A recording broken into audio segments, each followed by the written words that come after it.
Solicitor General Kagan, the good news is that this is, in all likelihood, the last time you will ever have to be in a public hearing before the Senate Judiciary Committee.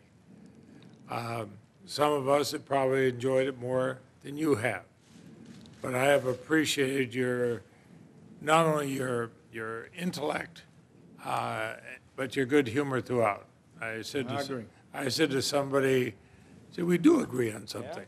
Yeah. I said to somebody earlier today who mentioned that I'd been here throughout all the hearings, I said it was like going back to my favorite courses in law school. You patiently listened to our statements. You've answered our questions over the last 3 days. Yesterday you testified 10 hours. Today you've been here since 9 this morning.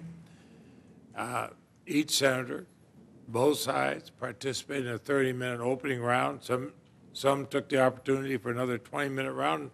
Some have gone beyond that to over an hour. And of course, I would mention for the public watching, this is in addition to our other interactions with you. All of us have met with you privately. I know, speaking from my views, when I met with you, you answered openly and candidly every single question I asked you. I appreciate that you've engaged with senators. You've answered their questions more fully than many recent nominees. Some senators on both sides of the aisle have liked and agreed with some of your answers. They've differed with others. That, based on my experience, is not unusual in hearings. Based on my review of your record, and now your answers this week, I expect that you and I will not always agree.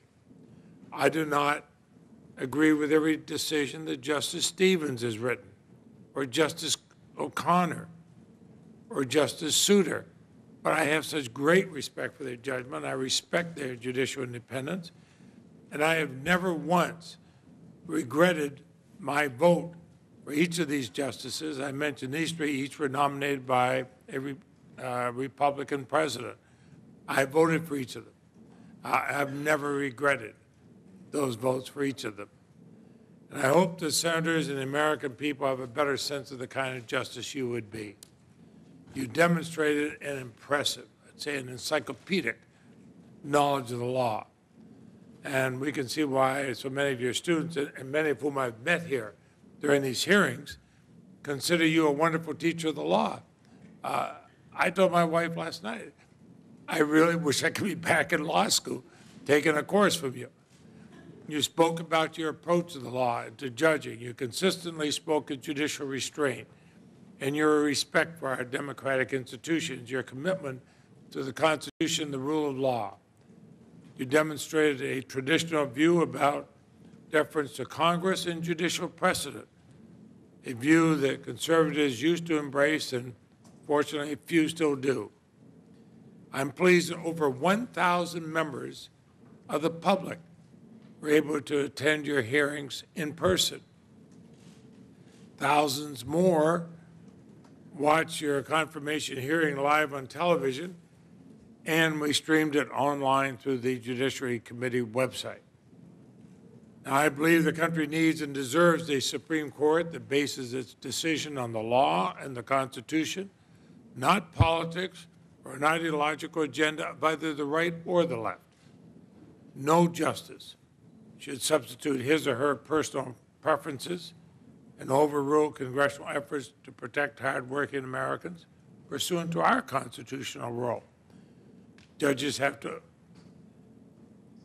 approach every case with an open mind and a commitment to fairness.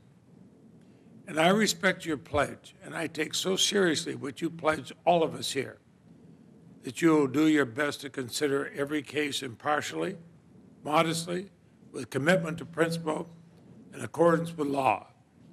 Solicitor General Kagan, I believe you, and we stand in recess.